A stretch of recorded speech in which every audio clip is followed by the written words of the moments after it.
महाराष्ट्रातील ताज्या घडामोडी पाहण्यासाठी आजच आपल्या न्यूज 15 मराठी या चॅनलला यूट्यूबवर सबस्क्राईब करा.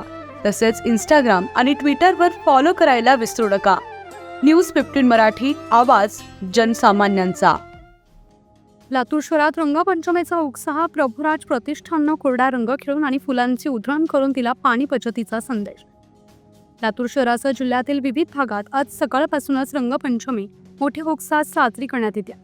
या सणात पाण्याचा होणारा अपव्यय लक्षात घेता लातूरातील प्रभुराज प्रतिष्ठानच्या वतीनं कोरडा आणि नैसर्गिक रंग खेळून आणि फुलांच्या पाकळ्याची उधळण करून पाणी बचतीचा संदेश देण्यात आला.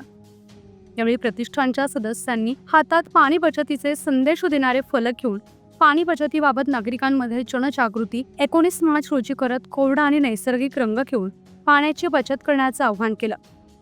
लातूर जिल्ह्यातील होळीनंतर 5 दिवसांनी येणाऱ्या पंचमीला रंगपंचमी साजरी करण्याची परंपरा आहे. दरवर्षीप्रमाणे यंदाही शहरातील अनेक भागात युवक आणि बच्चे कंपनीकडून रंगपंचमी अत्यंत उत्साहात साजरी करण्यात येत असून कोरड्या नैसर्गिक रंगाचा वापर करून रंगपंचमी साजरी करताना दिसून येत आहेत. रंगपंचमीच्या हार्दिक शुभेच्छा. आज पूर्ण महाराष्ट्रामध्ये तर मराठवाड्यामध्ये रंगपंचमी मोठ्या उत्साहात साजरी केली जाते. पाण्याचा अपव्यय टाळण्यासाठी आम्ही आज प्रभुराज प्रतिष्ठान व आमच्या नाना नानी ग्रुपच्या वतीने आज कोरडी रंगपंचमी खेळून फुलांची उधळण करून रंगपंचमी साजरी करून पाणी बचतीचा संदेश देत आहोत. जेणेकरून पाणी काटकसरीने वापरता येईल, पाण्याचा अपव्यय टाळता येईल आणि नागरिकांनाही येणाऱ्या काळामध्ये पाण्याची टंचाई भासणार नाही.